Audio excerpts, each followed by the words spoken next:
Hello, listeners, and welcome back to our second episode of Lords of the Ring-Shaped Foods.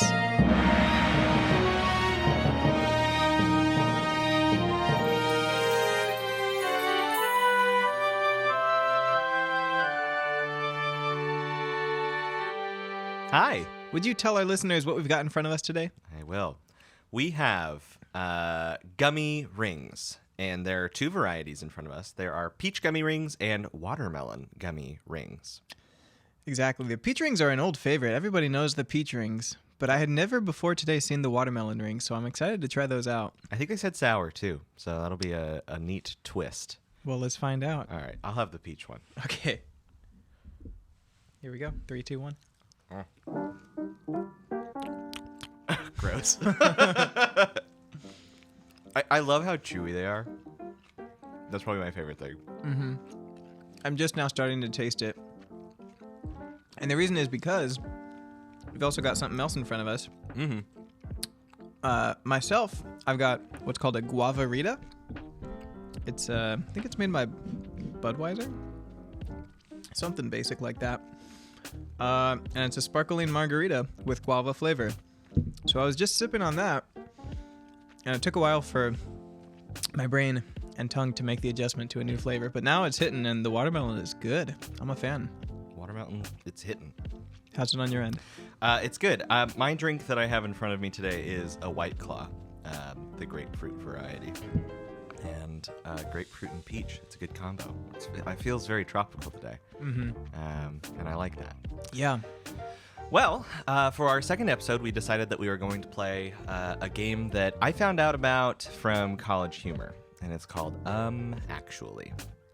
And the basic premise of the game is that the host will share statements about the fandoms and franchises that we know and love, typically nerdy fandoms. And then the contestants will buzz in to, whatever, be first. And then we'll offer a correction preceded by the phrase, actually. And that's the only rule. And then they correct it. And if they do the correction, they get a point. And then, it moves forward from that point. It's a whole thing. I really enjoy watching that show. So I suggested it to Aaron. And so we have prepared a few questions for each other. And if we get it right, then we make the person who wrote the thing. Yeah, I like that. But if we get it wrong, then we drink. So we made it into a fun drinking game. Yeah. Someone's going to drink either way. So, you know what? And we'll So probably that's the both good drink news. anyway, because we're just having fun with Lord of the Rings. Yeah, as always. The bad news, I think I'm just now realizing this after having bitten into my first watermelon ring. I'm probably going to have to completely hold off for another one of those until afterwards, because that took me a full 3 minutes, I would say, to actually finish chewing it. Chew the whole thing. Yeah. So we've got 5 questions each for each other, and then we'll end with one kind of practical life question to see if our knowledge of things actually translates from the fantasy world into the real world. That is typically the joke, is that, we know all about these fantasy worlds, and then it's like, but do you know how to balance your budget? It's like, well... But the currency in Harry Potter are nuts and galleons. And that's all that matters, I guess. C'est la vie. Perfect. So, again, the only rule is you got to say actually beforehand, or else you don't get the point. Gotta note that one. All right. Noted. Yeah. Well, with that, cheers, old buddy, old pal. Old buddy, old pal. You want me to go first? Yeah, go for it. Okay, cool. We can alternate. All right, first question. And I can read it over again. Oh, I just got nervous. Really? Yeah. I can read it over again, or I can text it to you. I'll just read it. Yeah. All right. After the Council of Elrond in Rivendell, the shards of Anduril were reforged into a new blade that Aragorn named Narsil, the Flame of the West.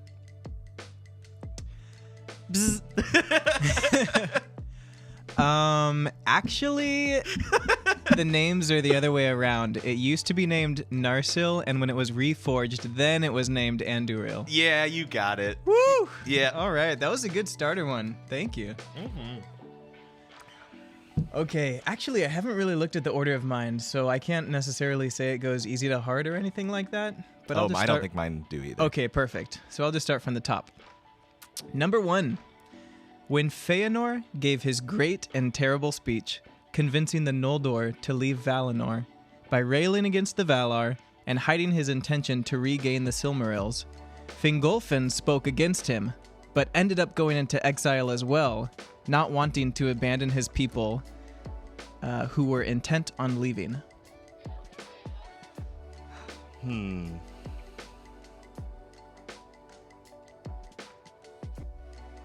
Let me know if you want me to read it again. That's probably the longest one I have. Okay. Yes. Read it one more time for me. All right. When Feanor gave his great and terrible speech, convincing the Noldor to leave Valinor by railing against the Valar and hiding his intention to regain the Silmarils, Fingolfin spoke against him, but ended up going into exile as well, not wanting to abandon his people who were intent on leaving. Actually, I don't think his people were intent on leaving.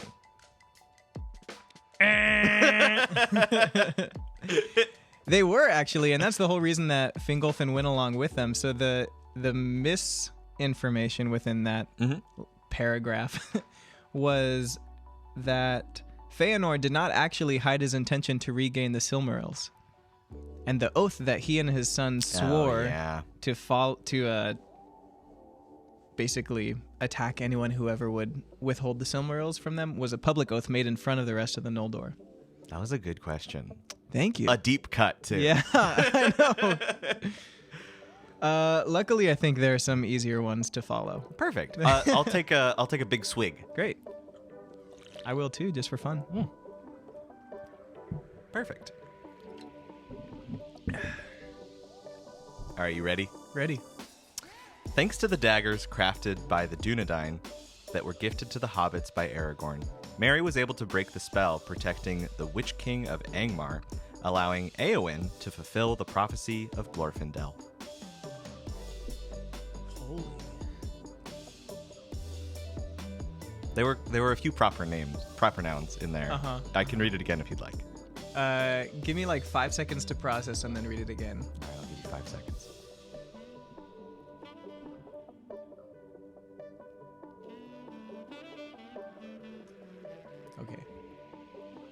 Okay. Thanks to the daggers crafted by the Dunedain that were gifted to the hobbits by Aragorn, Merry was able to break the spell protecting the Witch King of Angmar, allowing Éowyn to fulfill the prophecy of Glorfindel.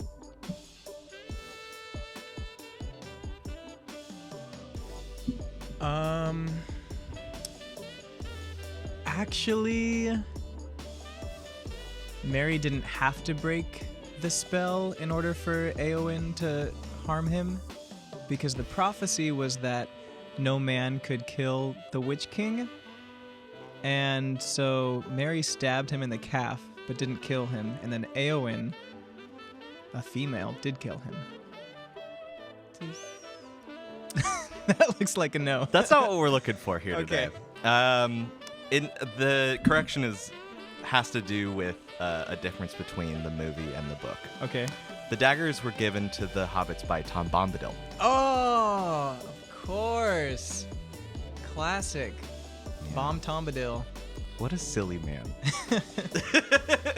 But yeah, there was a spell protecting him that the daggers were able to break the spell. Wow. Genius. I know.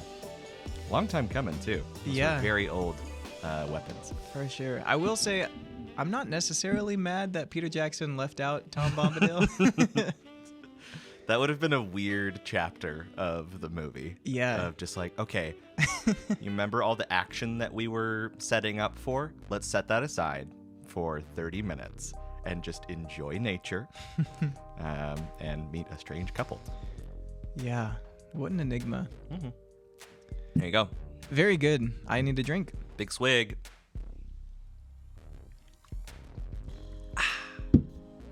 All right, my turn.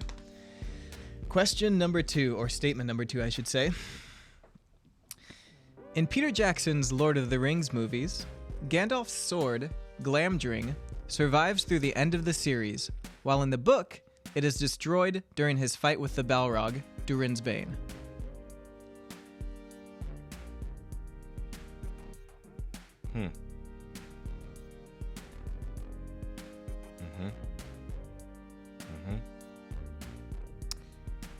Actually, that's not the name of his sword. What is the name of his sword? Oh.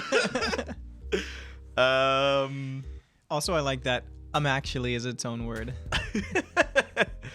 His sword's name is frickin' badass troll cutter. So 3000. close, so close.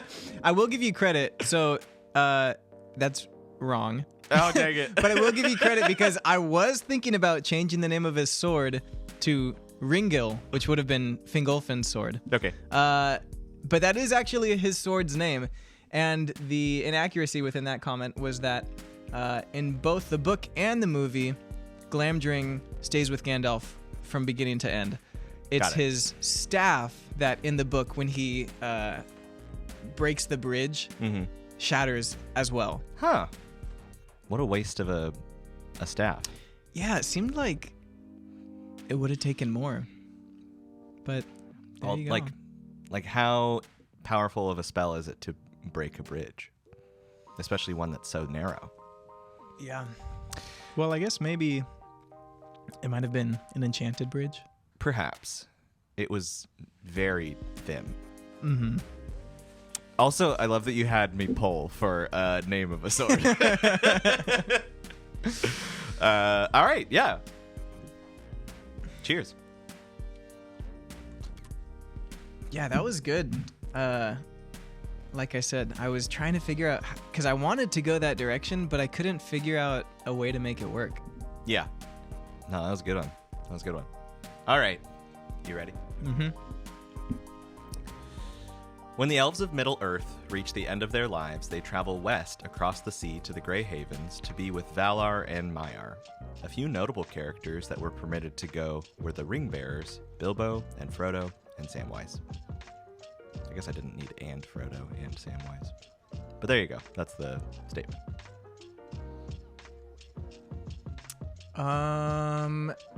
Actually, I might need to hear it again, but I think there are 2 things that could be corrected. Number 1 is that Samwise did not sail west, nor was he probably even permitted. He was a ring bearer, but he ended up staying behind with his family. I don't remember if he had permission to. But the other thing that I heard was, did you say sail west to the Grey Havens? I did say that. I think the Grey Havens are part of Middle-earth that they set out from. That was the thing. Okay. Yeah, that was the wrong thing. Yeah. So, yes, he did end up... Samwise did get permission because he was a ring bearer. Cool. And so after his wife died, he was able to go. Whoa. Yeah. I never processed that. But, yes, so the Grey Havens are where you depart from. And so you, take a horse ride over to Grey Havens, which is, I guess, a little elven city. And then that's where you can depart to get to the Undying Lands. That's what they're called. Here's my question that we might neither of us know. Did Círdan sail west with Sam? Círdan being the elf that kind of ran the Grey Havens. I think the answer is no. I think he was meant to stay there and make sure that that city continued to be able to send people. Did they continue to send people after that? Oh, wow. Cool. Yeah, there you go. All right, so we both drink.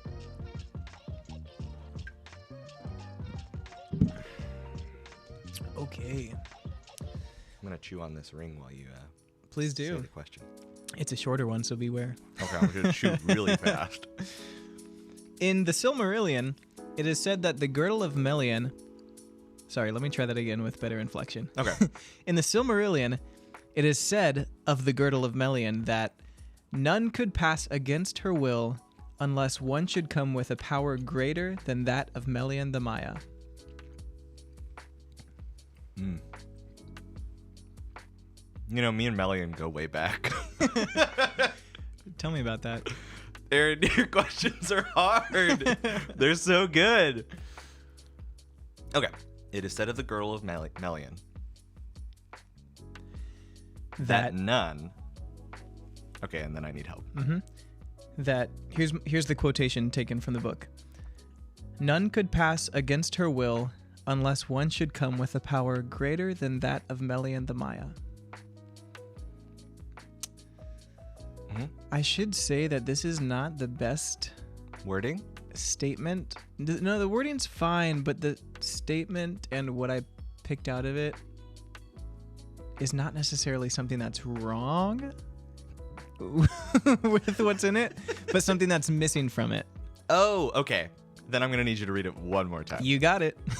In the Silmarillion, it is said of the girdle of Melian that none could pass against her will unless one should come with a power greater than that of Melian the Maya.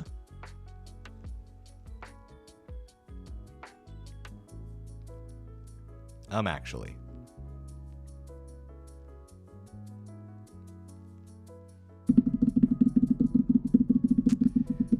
It has to do with the fact that if you're a Maya, you're like of equal stature to any other Maya. And so if one was to come with greater power than a Maya, it would be the Valar, and they already existed before the Maiar. That is true. We're both going to have to drink for this one again. Okay. Yeah, so they would have been able to pass through the girdle of Melian. What was missing from that statement, and I'll admit I didn't proofread any of these, but what was missing was that in addition to none being able to pass against her will, it also included or the will of King Thingol, her husband. Okay, so it was a something is missing. Mm-hmm. I see. So, actually, one could pass the girdle of Melian even without her permission if they had the permission from King Thingol. If Thingol was like, you can do it. Uh-huh. Like, you got it. Yeah. And then you could. Exactly. Tell me a little bit about that story. Okay. I'll do my best. So, basically... Oh, man. So, when the elves were summoned to travel west to live in the land of Valinor with the Valar and the Maiar, Thingol actually tarried in Middle-earth, or Beleriand, at the time, because he came across Melian, the Maya, who was living in the forest at that time, and was so enchanted and in love with her that they both just ended up passing years and years being caught in each other's stare. And so everyone ended up continuing west, even though they were always concerned and trying to find Thingol. So he is actually considered a dark elf, one who has never traveled west and seen the light of Valinor. But yeah, the two of them lived in Beleriand, and as I mentioned, and this is actually, I believe, the first time we have a multiracial couple within this world. So Melian the Maya and Thingol the elf. That's kind of like If I Dated an Angel. Yeah. Which is a great mid-90s TV show. Right. It's crazy though, because I think it just goes to show you how much more lofty the elves were kind of closer to their birth rather than when we see them in the Lord of the Rings. Yeah, definitely. Anyway, so they established this great kingdom together, and it was well guarded because of the girdle of Melian. Got their lives together. You know, it's interesting. there is like nothing written about Galadriel and Gandalf having a relationship really of any sort, but the characters Ian McKellen and what was her name? The actress. Kate Blanchett? Yep, that's the one. We're like kind of pushing that relationship in The Hobbit. Did you watch The Hobbit? Yeah. Yeah. Well, they did define what you mean by not having a relationship. Like let's be together, kind of. Oh, relationship. No. Yeah. I didn't pick up on that. Yeah, he was like, my lady.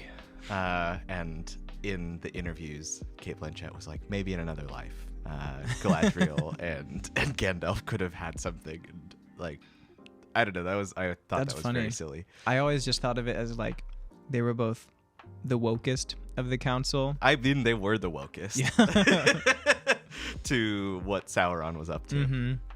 Also, poor Saruman. Actually, I don't know if I feel Can you bad say for that? him. Yeah. Anyway. Anyway, and their marriage produced Luthien, Oh, yeah. who we all know and love. We like him. Her. Yep. Got him. Baron. Yes, Luthien, the stereotypically female name. And every boy was named Baron when I was a kid.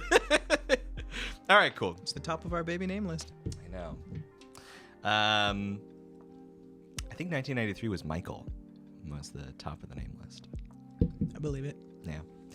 In any case, all right, you ready for the next question? Ready. Cool. The Lord of the Rings trilogy have been criticized for their lack of female representation, with only a few notable examples including Arwen, Galadriel, Éowyn, Shelob, and Rosie. The Hobbit book is startlingly worse as it features no named female characters.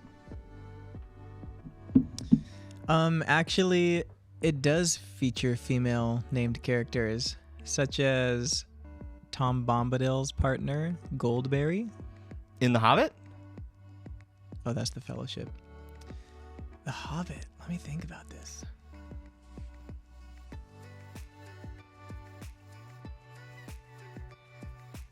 Is Galadriel not mentioned in The Hobbit? Actually, Galadriel's in The Hobbit. Is that your final answer? No. Can you read it again? Yeah, of course. Country of origin? England? The Lord of the Rings trilogy have been criticized for their lack of female representation, with only a few notable examples including Arwen, Galadriel, Éowyn, Shelob, and Rosie. The Hobbit book is startlingly worse, as it features no named female characters.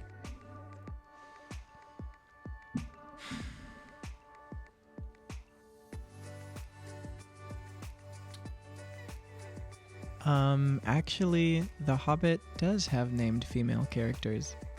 Okay, Aaron. Which ones? Oh, this is worse than the swords question. In The Hobbit. Oh, Lobelia Baggins, Sackville Baggins. Maybe. In my research that I did, the only one that's mentioned that I could find was Belladonna Took, which is Took. Okay. Which is Bilbo's mom. Man, I was close. Yeah, very close. You chose The Hobbit. Ay. All right. There you go. Bottoms up, sort of.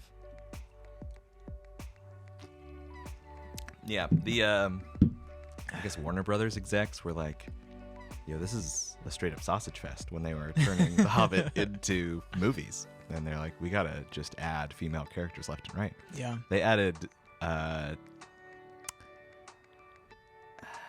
they straight up just added an elf female in there. Oh, yeah. That was kind of weird. Just for a love triangle. Mm-hmm. Which was too bad. Yeah. I'm all for increasing, diversity and representation. That was not done super well. Actually, none of The Hobbit was done super well. I think I said this in the last podcast. I don't feel like these are hot takes. I feel like this is a shared sort of feeling. Yeah. I wonder what The Hobbit would have been like if Guillermo del Toro had actually been the one. Because he started, he was the one who was like supposed to be the director. Really? Yeah. Wow. It would have been very different. Uh-huh. Yeah, also just, I feel like the cinematography was just so shiny. I know what you mean. You know what I'm talking about? It was, I think, has to do with the CGI. Yeah. For one. So it was like, it felt too rushed. And also, like, the pacing was super weird. Mm-hmm. I don't know. The real trouble is that you take what's supposed to be a children's book that's not really the precursor. Like, yes, story-wise, it's the precursor to The Lord of the Rings, but not really. It was, like, early on in Tolkien's work, where I was like, I'm writing a children's book for my kids. Yeah, like before he had the vision and concept of The Lord of the Rings. Yeah. Oh, yeah. Well. I will say, though, counter-argument to what I just said, and not necessarily counter-argument, but maybe just hopefully a better done way of incorporating it, is that for some reason when I see comments on videos on YouTube talking about like what the new Amazon series is going to look like and the actors and actresses that they've cast, I see people commenting, oh, they're going to be ruining Tolkien's world by like adding colored people who weren't necessarily in the book or in his writings. Yikes. Which, first of all, I don't think that's necessarily super accurate, but second of all, even if it is, like, one man's writings are not unchangeable or like perfect as they are. Yeah, there's kind of like an interesting concept that I've watched a few YouTube videos on, and it's this concept of like death of the author. Like, at what point does the written work by the author become owned by its audience more than the author? And so an example of the opposite would be like J.K. Rowling, how she keeps on continuing to add to her universe and continuing to have ownership and authorship of it, which is fine, I guess. But like, there's been some like weird examples of things she's added where it's like, at the beginning of Hogwarts, there were no bathrooms. They just shat onto the floor and then used magic to magic it away. And it's like, why did you need to add that, Joanne? And I don't know. But Lord of the Rings is now, the writer is no longer alive, and so there is that element of the like death of the author. But then also, like, we can take the writings and then create our own stories in that world because it's meaningful, that sort of thing. And whether or not he stated, oh, these people over here have this skin complexion or this hair color or whatever, like, I don't think it takes away from the story of like the morals and themes that he was trying to write about, to have a diverse cast. Yeah, it's like,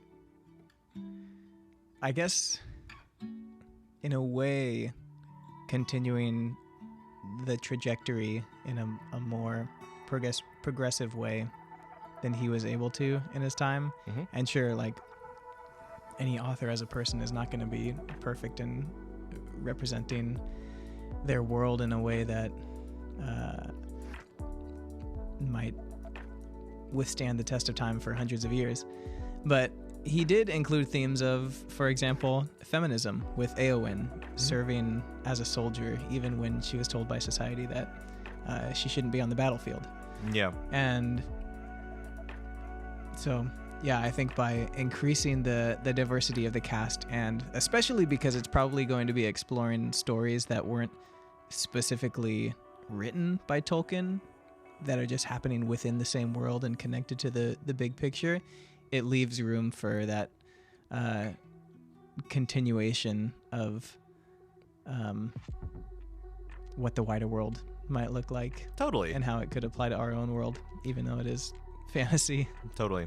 Yeah, it reminds me of like with what they're doing with Star Wars now, of how originally George Lucas, but now other content creators are able to come to the table and make their own stories in the same universe. It's all good. Yeah. It's good stuff. We don't need to, so fervently hold to only the originals. I think we'll survive. Also, how controversial my question was that it caused all of this conversation. Yeah, what was the question again? It was just about the female characters and female representation. Valid. Yeah. Well, there we go. That's probably another podcast striked off the list. Now we can explore it more later. We could. All right, next question. Wow, we've got 2 more each. 1.5 more. Okay. You ready? Because the dark spirit, Ungoliant, loved and hungered for light, she demanded that Morgoth surrender the Silmarils for her to devour after they had escaped across the Helcaraxa following their draining of the light from the 2 trees in Valinor. That all sounded right to me. No. Okay, hold on. I think there was just one thing in the middle that I would like to hear again. Could you read it again? Yep. Okay. Because the dark spirit Ungoliant loved and hungered for light, she demanded that Morgoth surrender the Silmarils for her to devour after they had escaped across the Helcaraxa following their draining of the light from the 2 trees in Valinor.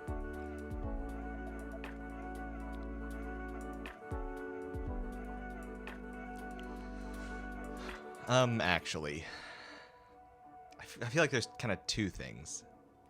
First, I don't know if she loved the light, but because she has the ability to create these webs of darkness, and she hungers for light, and to turn it into her unlight. I don't know if she loves it. She's just kind of I want to possess it and eat it, devour it. I don't know if that's the correct thing, but also, I've never heard of Helcaraxa, and I think that's the thing that's wrong. I think this is another example where we both drink. Okay. It's a win-win. Sure. The Helcaraxa is the grinding ice. Okay. Which is basically the ice bridge that connects the land of Valinor to Beleriand. Okay. So that is accurate, but you're correct in your first statement that she doesn't love light. She does hunger for it, but she hates the light. Okay. She hates it and hungers for it.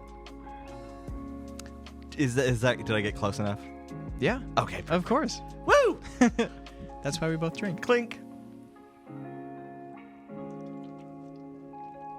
Yeah, she was like, well done. Actually, give me those Silmarils. And he was like, that was when he was a whiny little boy. Because he was like, come save me. Yeah.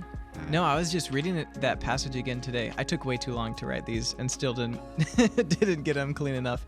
But in that passage, she's like, you still have this treasure, and you said you'd give me whatever you want with both hands open. And he says, okay, I'll give you the jewels that I captured from Valinor. And he opens his hand, and she devours all the jewels to eat their light. And then she said, you said with both hands, and your right hand is still closed. And that's where he was holding the Silmarils. And then he's like, no, I still want these. And then, yep, like you said, she had grown so big from all the light she had eaten. And then Melkor had actually diminished his strength by the power that he'd put in forward up until that point. And yeah, he couldn't escape her webs until the Balrog saved him. Also, the light from the Silmarils damaged him too, holding it. Yeah. It was burning his hand. Even though it was in a case, while he was holding it, it was burning his hand, but he wouldn't open it. Yeah. Didn't Luthien lose his hand too? Baron. Frick. I did it again. Someone lost their hand. Yeah. It was Baron. Okay. Although he, so because he was of noble heart, I guess, the Silmarils didn't affect him when he was holding it. He lost his hand because Karkaroth bit it off. And that's when the hound's stomach was ripped open from the Silmarils. I like that. I like that story. I was considering putting in a question having to do with the Silmarils. Something about okay, the Silmarils disappeared because Maedhros threw one of them into the volcano, but it appeared later in the written works as the Arkenstone. Hoping to get you there, but I was like, actually, that's too easy. Because it was probably. Yeah. Although not to say that I haven't wondered about that. All those dwarves handled the Arkenstone, and also Smaug handled the Arkenstone, didn't he? And it didn't hurt him. Yeah. Anyway. Ready? Ready. Cool. Is this your last one? Or last of the Lord of the Rings questions? 2, 3. Oh, I missed one. Yeah, this is my last one. Okay. Bring it on. After his defeat at the Battle of Dagorlad at the hands of Isildur, Sauron could only take the form of the Great Lidless Eye because his physical body was destroyed. I'm gonna need that again. Yeah, totally. I feel like we've had such long questions that this one is kind of shorter. After his defeat at the Battle of Dagorlad at the hands of Isildur, Sauron could only take the form of the Great Lidless Eye because his physical body was destroyed.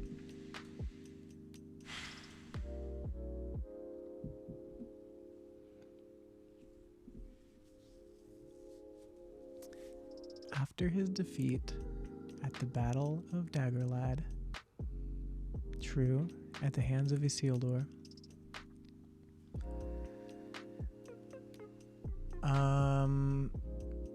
well, by the book's reckoning, it was Elendil. Sorry, actually. There you go. By the book's reckoning, it was Elendil and it's like two names put together. Elf King Gil-galad. They teamed up to defeat Sauron, and basically all three killed each other. And it was Isildur that cut off the ring from his hand, but he wasn't necessarily the one that defeated him physically. Great Lidless Eye is accurate. Physical body destroyed. Accurate. Yeah, that's what I'm going to go with.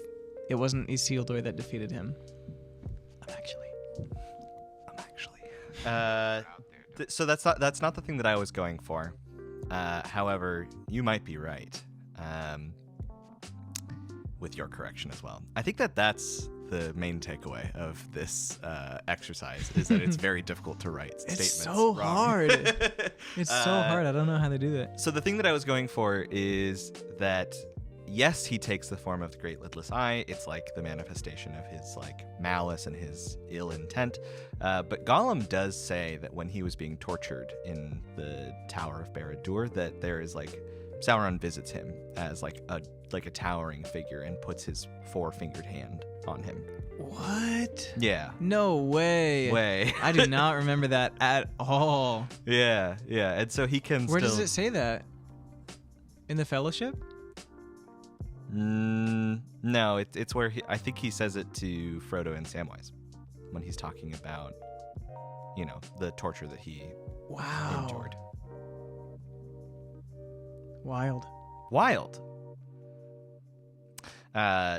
So to kind of speak more to that, when Valar and Maiar lose their ability to shapeshift, it is because of the evil that they do. They can only take the forms of evil and to do more of that ill intent.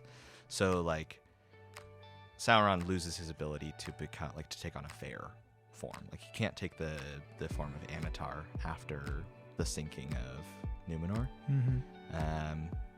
Because I think his physical body dies there. He drowns. But he still his spirit kind of reaccumulates, and he can take the form of the Lidless Eye and that towering figure. Yeah. Dang. Yeah. I want to read that passage again now. That'd be good. How interesting. All right. So last Lord of the Ring themed question of the night. And then real life skills. And then real life. Here we go. Upon hearing that Sauron had advised the king of Númenor to cut down the white tree Nimloth, Isildur snuck by night to retrieve a fruit from that tree, escaping unnoticed and allowing the fruit to be planted and blessed by his grandfather Amandil.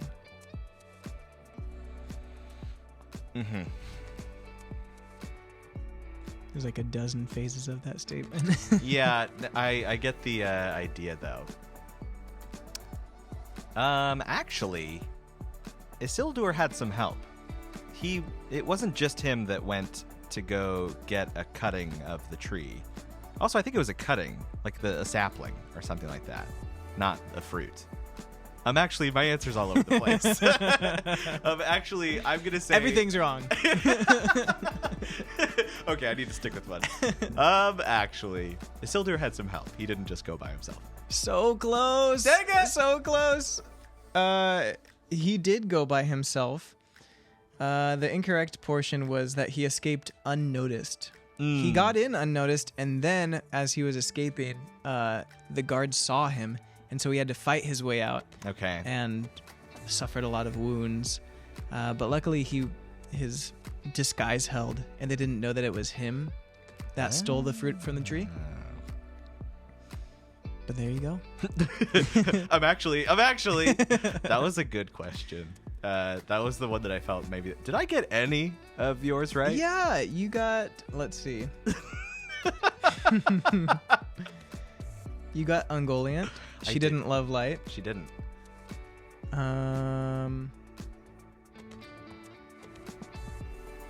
Yep.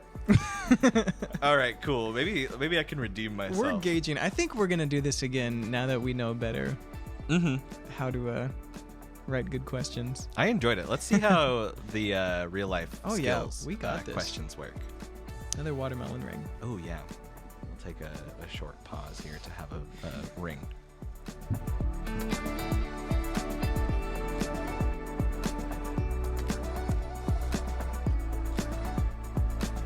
They're so chewy. I think I'm gonna add music to this episode. Good. Especially here.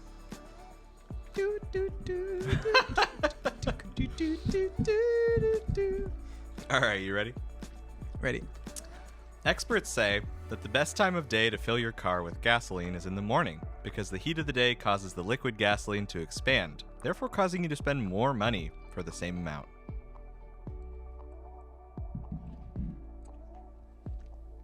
True. There's nothing wrong about this.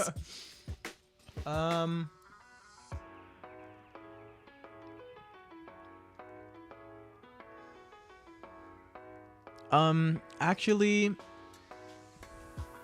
you'd still be spending the same amount of money when you fill up your tank. It would just be less when it cools down. I wish you could see the look of puzzlement on Alex's face. Read it again. I don't think I need to, but I'll do that anyway. Experts say that the best time of day to fill your car with gasoline is in the morning because the heat of the day causes the liquid gasoline to expand, therefore causing you to spend more money for the same amount. And the puzzled face is like, maybe I should have written this a little bit differently. Because what I meant to say was for the same amount that you would if it was like unexpanded. You know what I mean? Mm-hmm. Okay.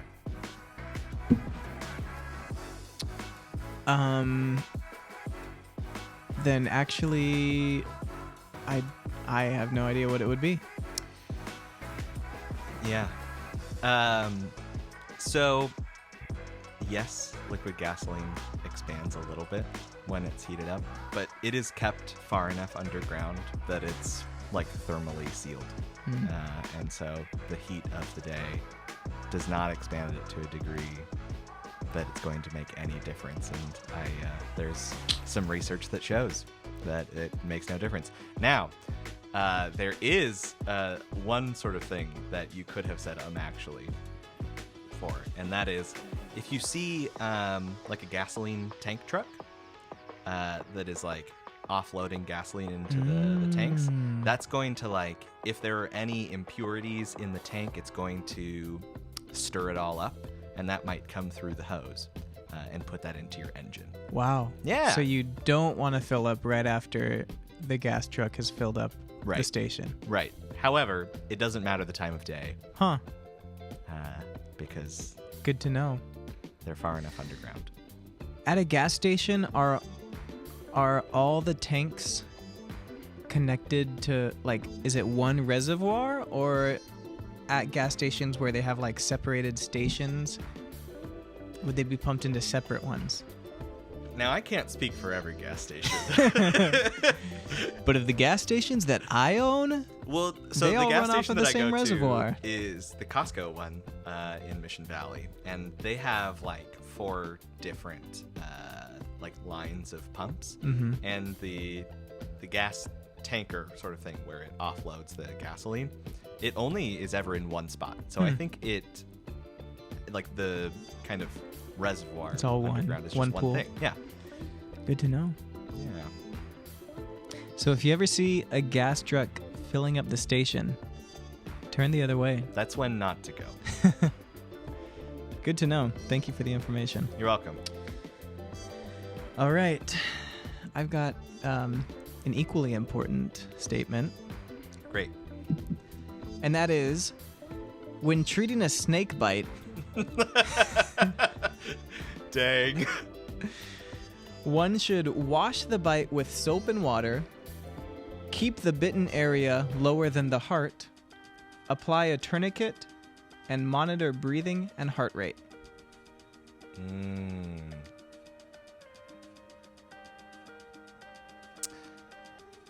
Actually, can I do a joke answer first? I'll allow it. Okay. Actually, you gotta get your friend to suck the venom out of that wound. If you can, please do. I will equate that to what I was trying to get Dave Music Morris Stewart to do on our Pointless tour when guys were getting stung by jellyfish in the ocean in Hawaii. And I was trying to convince him to pee on all of them to heal the wounds. But for some reason, he would not do it. Okay. He got close, though. He certainly did. He came running out of the ocean, like, shaking. And he, like, it was on his shoulders. And he was like, Alex, pee on me. And I was like, I'm not going to do that, man. I'm not going to pee on you. For one, peeing on jellyfish. If this was a question about jellyfish stings, I would know exactly what to say. Dear listener, don't pee on jellyfish stings. It doesn't work. I could not disagree with that statement anymore. What? You gotta pee on it. You gotta pee on it. No, you put vinegar on it. You gotta do it. You take a video and you send it to lordoftheringshapedfoods@gmail.com. Well, now I have to go register that email account. I would do that, actually, for all of our fan mail that we've received. True. It's so true. Wow. Okay, now I'm going to try and answer the question. Okay. Actually, you shouldn't wash that with soap and water. Just soap. Actually, no, just water. Just imagine just spreading soap into it. No, you shouldn't put soap and water. Just rinse it out with water. That seems like a bad idea to me. Surprisingly, that is not the inaccuracy. Okay. Is it the tourniquet? It's the tourniquet. Okay. Yeah, you don't want to apply a tourniquet. So another piece of advice that is included is to remove any like constricting article of clothing. Like, for example, if you got bitten on the hand, you want to take a ring off so that in the case of swelling, it doesn't get stuck on there. That's interesting. Do you swell a lot when you get bitten by a snake? Well, I think it depends on the snake and how venomous they are. But I think that's where the advice to not apply a tourniquet comes from, because you don't want too much pressure in that part of your body if swelling begins. Yo, have you seen those videos of like venom being put into a little glass of blood and it just like turns to jello? No, I have not. They are intense. Like, it literally just turns your blood solid. And it's terrifying. And I never want to get bitten by a snake. Okay, well, that's good to know. I won't I've never applied a tourniquet, and it always just seems like a really weird idea.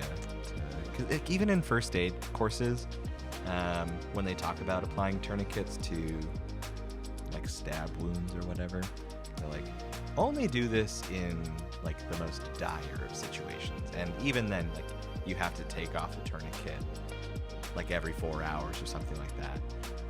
And like in ERs and stuff like that, they will like write on somebody's forehead when a tourniquet has been applied, like if they're unconscious. Jeez. Because they're like, we can't leave this tourniquet on for so long. And so they'll just like, this poor person will just write on their forehead.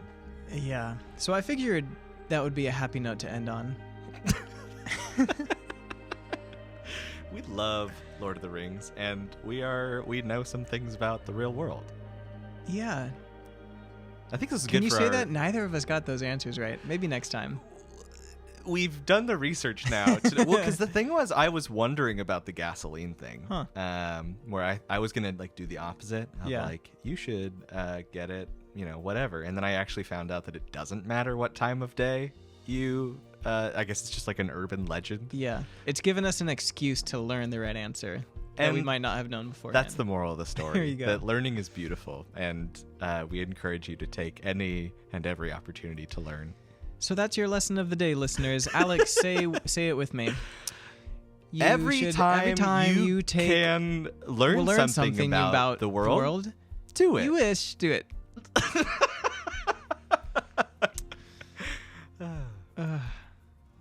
Cheers. Cheers. Goodbye. Happy trails.